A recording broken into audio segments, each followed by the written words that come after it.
नमस्कार मित्रों, मैं आनंद शंभू मिश्रा समस्तीपुर बिहार से। इसके पहले भी मैंने अपनी एक वीडियो डाली थी, जिस वीडियो में मैंने ज्योतिष से संबंधित कुछ बातें आप लोगों से शेयर की थी। और उसमें मैंने मूल रूप से ये समझाने की कोशिश की थी, ये दर्शाने की कोशिश की थी कि ज्योतिष शास्त्र किस तरह से मानव जीवन के कल्याण के लिए उपयोगी है और इसके साथ साथ वो व्यक्ति को भाग्यवादी नहीं बल्कि कर्मवादी बनाता है। भाग्य और कर्म दो पक्ष ऐसे हैं जो जीवन में निश्चित रूप से एक आपके विकास के लिए, आपके सर्वांगीण विकास हेतु दोनों की आवश्यकता होती है। और इस दोनों की जो आवश्यकता होती है, इसमें एक वस्तु जो कि भाग्य है वो आपके हाथ में नहीं है और कर्म आपके हाथ में है। और इसी दोनों का समन्वय जीवन के लिए आवश्यक है। इस दोनों में आप अगर यदि एक संतुलन बनाकर रखते हैं तो निश्चित रूप से आपका जीवन सफल हो सकता है। अभी आज उसी विषय को मैं आगे बढ़ाने की कोशिश करता हूं और साथ साथ मैं मांगलिक दोष से संबंधित कुछ बातें, कुछ भ्रांतियां जो आप हमारे समाज में फैली हुई हैं, जिसके कारण लोग ज़्यादा भयभीत होते हैं। किसी ज्योतिषी के पास गए तो ज्योतिषी ने कह दिया कि आप मांगलिक हैं, लग्न मांगलिक हैं, चंद्र मांगलिक हैं, और इसके कारण बहुत सारी ऐसी बातें लोगों के दिमाग में बैठ जाती हैं जो लोग भयभीत हो जाते हैं। अपने बच्चों की शादी में लड़की हो या लड़का हो, वो भयभीत हो जाते हैं। तो उस संबंध में भी मैं कुछ स्पष्ट करने की कोशिश करूंगा। सर्वप्रथम मैं ज्योतिष शास्त्र से संबंधित जो बात मैंने बताई थी, इसके संबंध में मैं आपसे बताना चाहूँगा कि ज्योतिष शास्त्र के बारे में जो एक बहुत ही बहुमूल्य बात कही गई है कि ज्योतिष शास्त्र को जो व्यक्ति नहीं जानते हैं फिर भी वो ज्योतिष शास्त्र की निंदा करते हैं, ये बहुत बड़ा अपराध है। इसमें बृहद पराशर होरा शास्त्र एक प्रामाणिक पुस्तक है ज्योतिष की। उसमें कहा गया है कि यो नरः शास्त्र मज्ञात्वा ज्योतिषम खलु निंदति रौरवम नरकम भुक्त्वा चांदत्वम चान्य जन्मनि। इसका अर्थ हुआ कि जो मनुष्य ज्योतिष शास्त्र को जाने बिना इसकी निंदा करता है, ज्योतिष शास्त्र की निंदा करता है, वह रौरव नामक नरक को भोगता है और दूसरे जन्म में अंधा होता है। तो ये तो शास्त्र की बात हुई। शास्त्र में श्लोक के द्वारा पराशर ऋषि जो हमारे हुए, हमारे धर्मशास्त्र के लिए एक स्तंभ के रूप में मैं मानता हूँ उन्हें। और जो भी सनातन धर्मावलंबी हैं और सनातन धर्म के प्रति जिनकी आस्था है, वो पराशर ऋषि के प्रति उनकी श्रद्धा है। उनकी ये उक्ति है कि जो भी ज्योतिष शास्त्र को नहीं जानता है और बिना जाने इसकी निंदा करता है तो वह रौरव नामक नरक को भोगता है और अगले जन्म में अंधा हो जाता है। ये और बाकी विषयों को छोड़ दें, अंधा हो जाता है, रौरव नामक नरक को भोगेगा, इन सब बातें। मूल बात ये कि यदि किसी भी विषय में आपको ज्ञान न हो, उस विषय की जानकारी न हो और उसकी निंदा आप करते हैं, तो ये किसी भी दृष्टि से उचित नहीं कहा जाएगा। पहले उस विषय के बारे में गंभीरता से अध्ययन करें, उसको देखें, समझें, फिर उसकी निंदा करें तो चलेगा। ज्योतिष शास्त्र खगोल शास्त्र पर आधारित है और खगोल शास्त्र आज के तारीख में भी विज्ञान का विषय है। खगोल शास्त्र के संबंध में कहा गया है कि वो विज्ञान का विषय है। तो खगोल शास्त्र पर आधारित है। और हमारे ऋषि मुनियों ने उस समय, जिस समय उनके पास कोई यंत्र नहीं था, कोई साधन नहीं था, बिना किसी साधन के वो सूर्य ग्रहण कब होगा, चंद्र ग्रहण कब होगा, इसके संबंध में भी स्पष्ट जानकारी दे रहे थे। इसका मतलब है कि उन्हें खगोल शास्त्र का पूर्ण ज्ञान था। और उन्हीं ऋषि मुनियों ने आगे चल के ये भी बताया कि ज्योतिष शास्त्र किस तरह से आपके जीवन में सहयोगी बन सकता है। अब ज्योतिष शास्त्र के संबंध में, यदि ज्योतिष शास्त्र सहयोगी बन सकता है तो किस तरह से सहयोगी बन सकता है, इस संबंध में मैं आपको एक बात बताने की कोशिश करता हूँ। पर इस विषय को समझ लेना ज़्यादा जरूरी होगा कि ज्योतिष शास्त्र, हमारे धर्मशास्त्र में कहा गया है कि ये स्थूल शरीर, ये शरीर जो है मेरा, ये स्थूल शरीर है और इसके अंदर एक जीवात्मा है। जो जीवात्मा इस शरीर को शक्ति प्रदान करता है, जैसे दृष्टि को शक्ति प्रदान करता है तो हम देख पाते हैं, कर्ण को शक्ति प्रदान करता है हम सुन पाते हैं, वाणी को शक्ति प्रदान करता है हम बोल पाते हैं। वो जीवनी शक्ति जो कहा जाता है, जो कि आपको जीवित सजीव रखने के लिए जो जिस शक्ति की आवश्यकता होती है, वह उसी जीवात्मा के द्वारा मनुष्य को प्राप्त होता है। तो दो तत्व हो गए, इस हमारे पास दो तत्व हो गए, एक ये शरीर और एक वो आत्मा। शरीर का धर्म अलग है, आत्मा का धर्म अलग है, जीवात्मा का धर्म अलग है, दोनों का अलग अलग धर्म है। वर्णाश्रम धर्म जो बनाया गया, वर्णाश्रम धर्म का अर्थ हुआ, वर्ण मतलब ब्राह्मण, क्षत्रिय, वैश्य, शूद्र, ये 4 वर्ण हुए, और आश्रम ब्रह्मचर्य, गृहस्थ, वानप्रस्थ और सन्यास, ये आश्रम हुए। ये 4 आश्रम और 4 वर्ण, इन्हीं को मिलाकर वर्णाश्रम धर्म की संज्ञा दी गई है।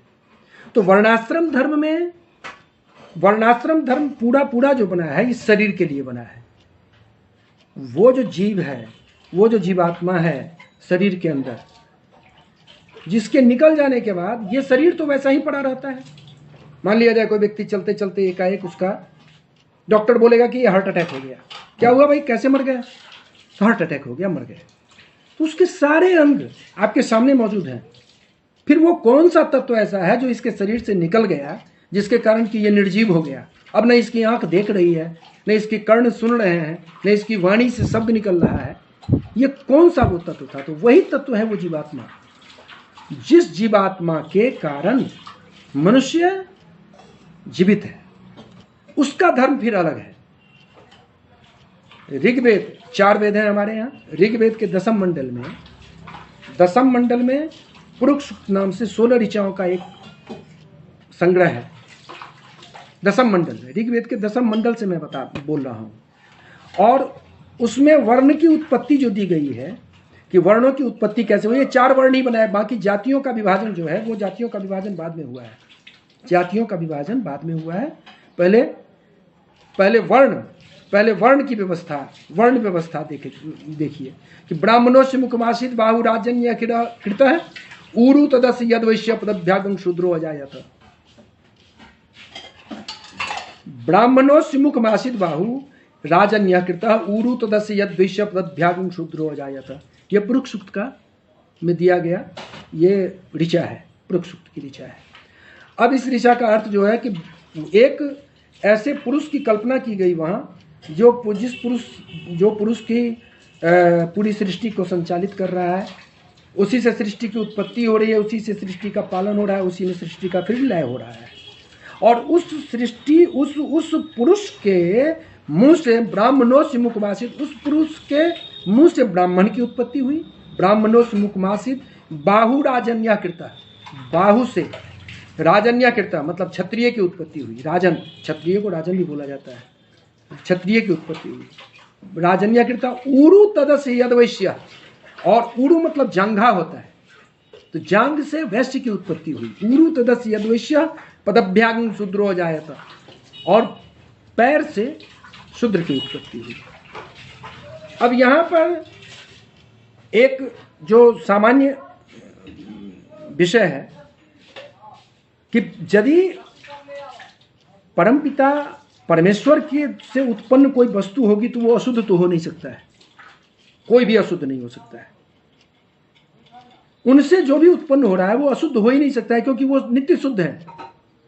तो यदि वो किसी नित्य शुद्ध वस्तु से नित्य शुद्ध ही उत्पन्न होगा, अशुद्ध तो उत्पन्न हो नहीं सकता है। तो फिर इसका मतलब ये चारों वर्ण शुद्ध हैं, ब्राह्मण क्षत्रिय वैश्य शूद्र सभी शुद्ध हैं।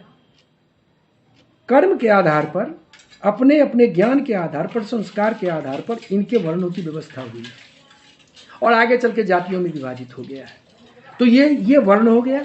और आश्रम 25 वर्षों तक आप संन्यास आश्रम में रहते हैं जब शिक्षा ग्रहण कीजिए। 25 वर्षों के बाद 25 से 50 वर्षों तक आप गृहस्थ आश्रम में रहते हैं जब विवाह कीजिए, गृहस्थ जीवन बसाइए, अपने वंश की वृद्धि कीजिए। और 50 से 75 वर्षों तक वानप्रस्थ, जब अपने बच्चों को अपने द्वारा जो आपने एक अपना क्षेत्र बनाया है, तैयार किया है अपने घर गृहस्थी का, वो सभी अपने बच्चों के हवाले कीजिए और स्वयं वानप्रस्थ की ओर प्रस्थान कीजिए। किसी जंगल में जाइए, पति पत्नी के साथ रहिए और संन्यास आश्रम में फिर आप सब चीज़ से मुक्त हो जाइए और सन्यासी की तरह निर्विकार भाव से आप जिंदा रहिए। तो ये तो शरीर का धर्म हो सकता है, उस आत्मा का नहीं, क्योंकि वो आत्मा न ब्राह्मण होता है, वो जीवात्मा जो है न वो ब्राह्मण है, न वो क्षत्रिय है, न वो वैश्य है, न वो शूद्र है। जीवात्मा नहीं होता है शूद्र, जीवात्मा नहीं होता है ब्राह्मण, जीवात्मा नहीं होता है वैश्य। शरीर वैश्य होता है, शरीर ही इसका संचालन करता है। तो जो वर्णाश्रम धर्म जो है, वर्णाश्रम धर्म के द्वारा हम ये आप समझ रहे हैं कि तो ये ज्योतिष शास्त्र मूल रूप से आपको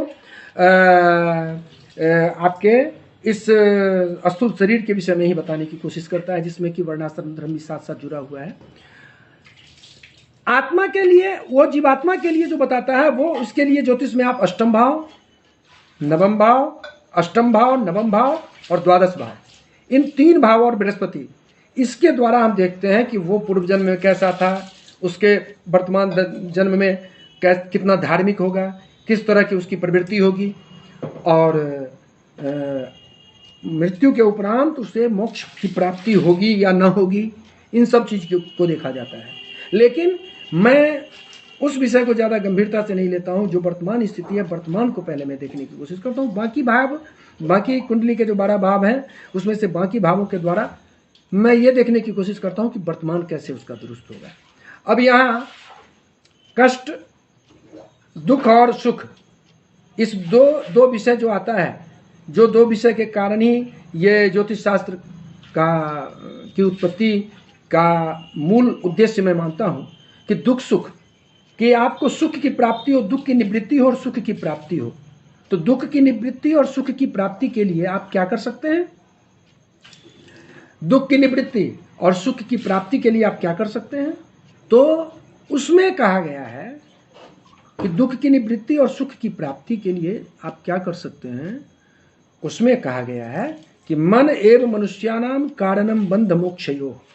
मन एव शब्द का अर्थ होता है ही, बिल्कुल वही, सिर्फ वही। तो मन एव, ये मन जो है यही दुख और सुख का कारण है। तो मन को अगर दुरुस्त कर दिया जाए तो स्वाभाविक रूप से दुख और सुख का इलाज हो जाएगा। तो निश्चित रूप से मन अगर यदि आपका बेचैन है तो आप दुखी हैं। मन अगर समस्याएं आपके लिए गंभीर हैं, मन अगर यदि बेचैन है तो समस्याएं आपके लिए जटिल होती जाएंगी। मन अगर स्थिर है तो जितनी समस्याएं हैं वो आपके लिए चुनौती बन जाएगी। और मन अगर यदि आपका संतुष्ट है तो वही समस्या आपके लिए अवसर के रूप में कन्वर्ट हो जाएगा। तो मन ही मूल रूप से संचालित करता है आपके दुख और सुख के अनुभव को। क्योंकि जो कोई व्यक्ति अगर यदि नौकरी कर रहा है तो वो सुखी होगा, ऐसा गारंटी नहीं दिया जा सकता है। कितने नौकरी करने वालों को मैंने रोते देखा है, इसलिए ये नहीं हो सकता है। अब मैं ये मांगलिक दोष के विषय में आपसे बताता हूँ। मांगलिक दोष के विषय में कुछ जानकारी देने की कोशिश करता हूँ आपको।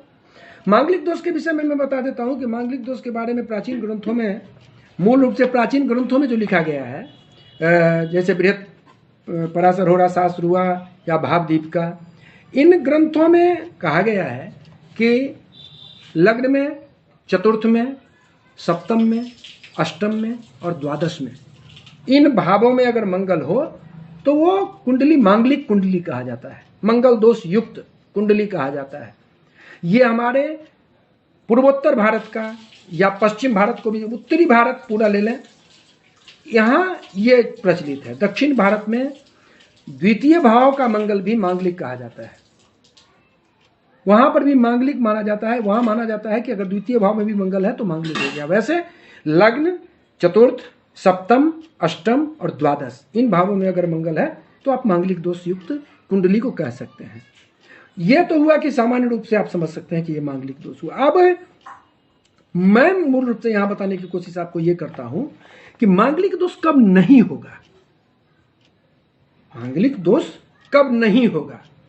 यह तो हुआ कि इन भावों में अगर है तो मांगलिक दोष हो जाएगा, लेकिन इन भावों में होते हुए भी मांगलिक दोष का प्रभाव कम से कम कब पड़ेगा, या इन्हीं भावों में कैसे ज्यादा प्रभाव हो जाएगा, यह मैं बताता हूं। इसमें मांगलिक दोष भंग कैसे होता है उसके संबंध में बताता हूं।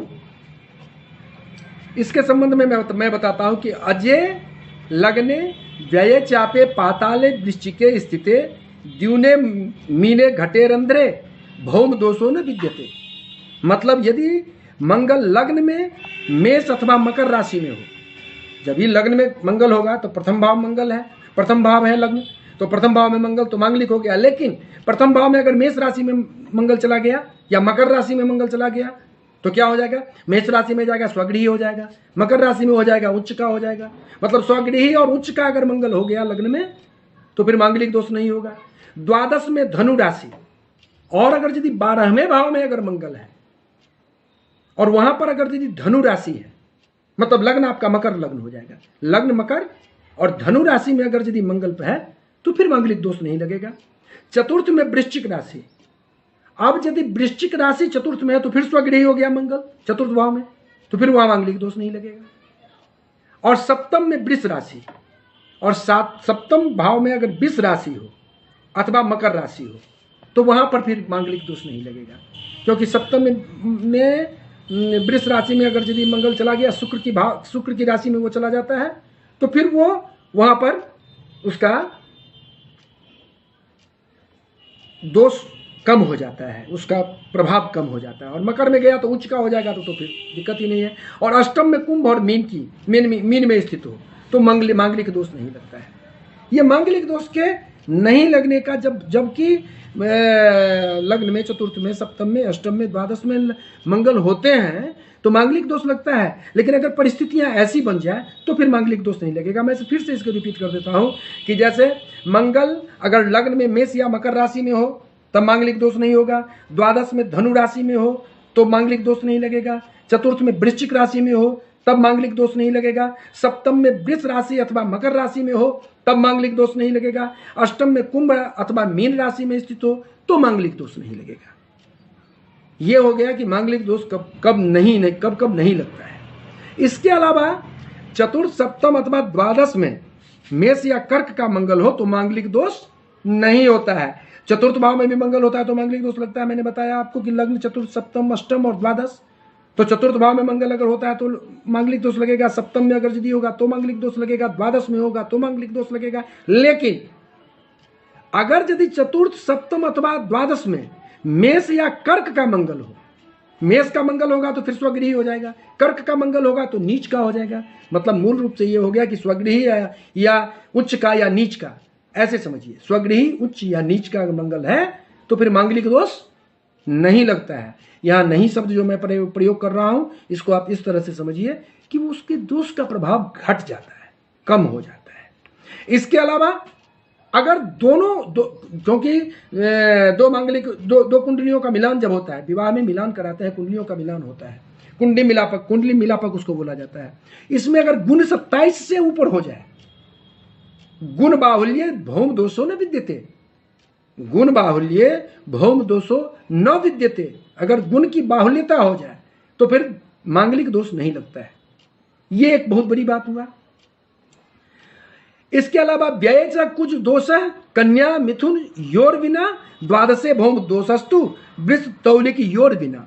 मतलब यदि द्वादश में मंगल बुध और शुक्र की राशियों में हो तो मांगलिक दोष नहीं लगता है। बुध की राशि में होगा शत्रुघ्न हो जाएगा, फिर वहां मांगलिक दोष नहीं लगेगा। शुक्र की राशि में होगा वहां पर भी वो कमजोर हो जाता है, फिर वहां मांगलिक दोष नहीं लगेगा। ये इसी तरह से और भी बातों को मैं बताऊंगा मांगलिक दोष के संबंध में। यहां तक मांगलिक दोष के संबंध में मैंने बताया है, और इसके अलावा भी और बहुत सारे ये हैं जो आपको मांगलिक दोष का भय समाप्त करेगा आपके अंदर से। और ये सब बातें जनरली लोग ज्योतिष बताते नहीं हैं, समझाते नहीं हैं।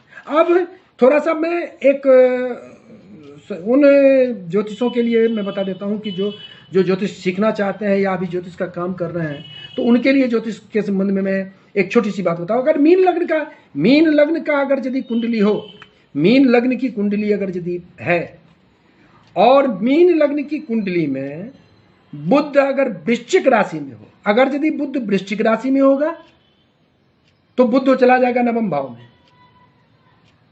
अगर बुध वृश्चिक राशि में हो या अष्टमस्थ हो, मतलब या वो तुला राशि में, तुला राशि में हो, मीन लग्न की कुंडली में बुध या तो तुला राशि में हो या वृश्चिक राशि में हो, मतलब सप्तम अष्टम में हो या नवम में हो, ऐसी स्थिति में वैसे जातक को पिता का सुख नहीं प्राप्त होता है, या पिता उससे संतुष्ट नहीं रहते हैं, या पिता रोगी हो जाते हैं, या पिता और पुत्र में बनाव नहीं रहता है।